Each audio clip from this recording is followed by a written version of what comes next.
ఇలాంటి మరెన్నో వీడియోలు చూడడానికి like, share, subscribe and comment. ఈరోజు ఈ వీడియోలో అరటి చెట్టు ప్రాముఖ్యత, అరటి చెట్టు జన్మ వృత్తాంతం గురించి తెలుసుకుందాము.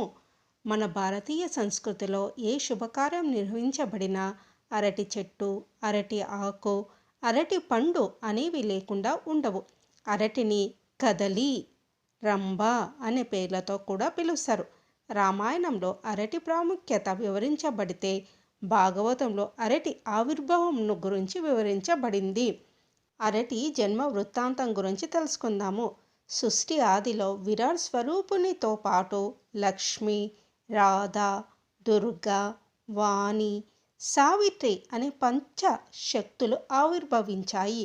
ఈ ఐదుగురిలో రాధ, సావిత్రులది సమాన సౌందర్యం. అయితే సావిత్రి తన సౌందర్యాన్ని చూసుకొని గర్వించడం ప్రారంభించడము విరాట్మూర్తి ఆమెను బీజం లేని చెట్టుగా భూలోకంలో జన్మించమని శపించాడు.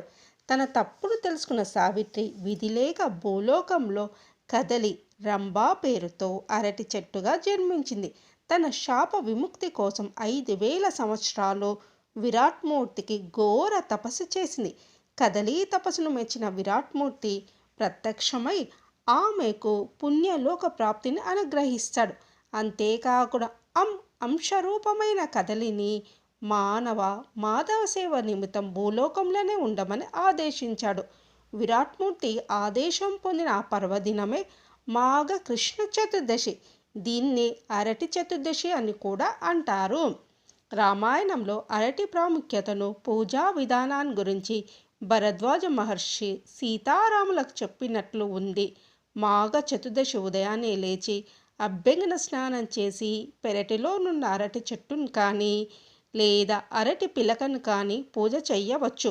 పసుపు కుంకుమలతో, పుష్పాలతో చక్కగా అరటి కాండాన్ని అలంకరించి దీపారాధన చేయాలి. ధూపానంతరము పెసరపప్పు, బెల్లం, 14 తులసీ దళాలు నైవేద్యంగా సమర్పించాలి. మధ్యాహ్న సమయంలో 5 ముత్తైదువులకు భోజనం పెట్టి వారికి అరటి దవ్వ, 5 అరటి పండ్లను దానం ఇవ్వాలి. ఈ పూజను చేసిన వారు మధ్యాహ్నం భోజనం చేయకూడదు. సాయంత్రం చంద్ర దర్శనం అయిన పిమ్మట భోజనం చేయాలి. ఈ అరటి పూజ చేసిన వారికి చక్కని సంతానం కలుగుతుంది. ఆ సంతానానికి ఉన్నతి కలుగుతుంది. రామాయణంలో అరటి పూజను సీతారాములు చేసినట్లు తెలియచున్నది. రావణాసుని వధానంతరము శ్రీ సీతారామచంద్రమూర్తి సీతా సమేతంగా భరద్వాజ మహర్షి ఆశ్రమం చేరి అక్కడ విడిది చేశారు. తర్వాత శ్రీరాముడు భరతునికి తన రాకను గురించి తెలియచెయ్యమని మారుతిని పంపాడు. హనుమంతుడు ఆ వార్తను భరతునికి చెప్పి తిరిగి ఆశ్రమం చేరుకున్నాడు. ఆ సమయంలో శ్రీరామునితో సహా అందరూ మధ్యాహ్న భోజనానికి అరటి ఆకుల్లో తినడానికి ఉపక్రమిస్తున్నారు.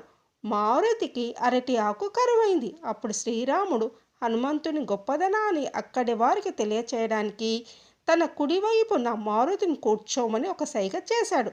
భరద్వాజ మహర్షి చేసేది లేక ఆ అరటి ఆకులోని ఒక పక్కన హనుమంతునికి వడ్డన చేశాడు.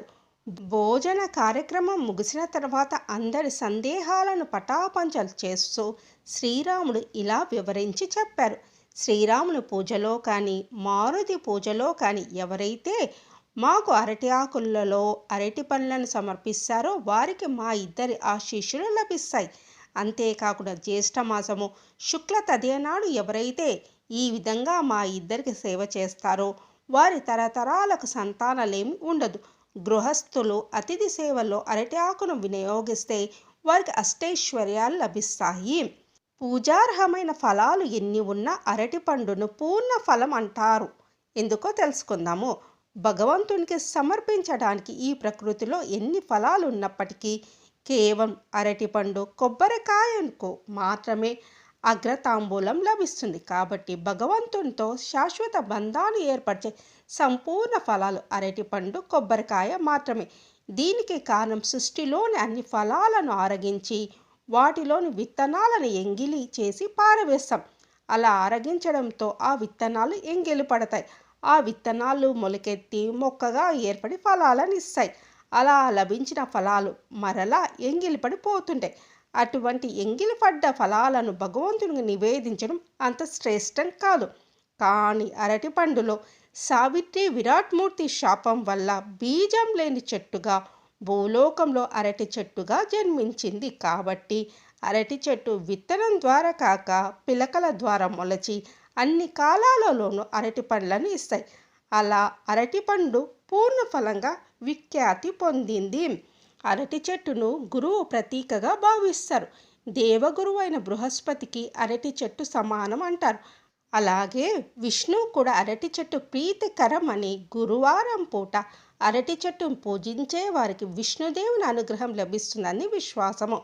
ఇంకా జ్యోతిష్యం ప్రకారం అరటి చెట్టు మాంగళ్య దోషాలను నివృత్తి చేస్తుంది. తద్వారా సంవత్సరాల పాటు సంతానం కలిగిన దంపతులకు అరటి పూజ ద్వారా సంతాన ప్రాప్తి చేకూరుతుందని పండితులు చెబుతున్నారు.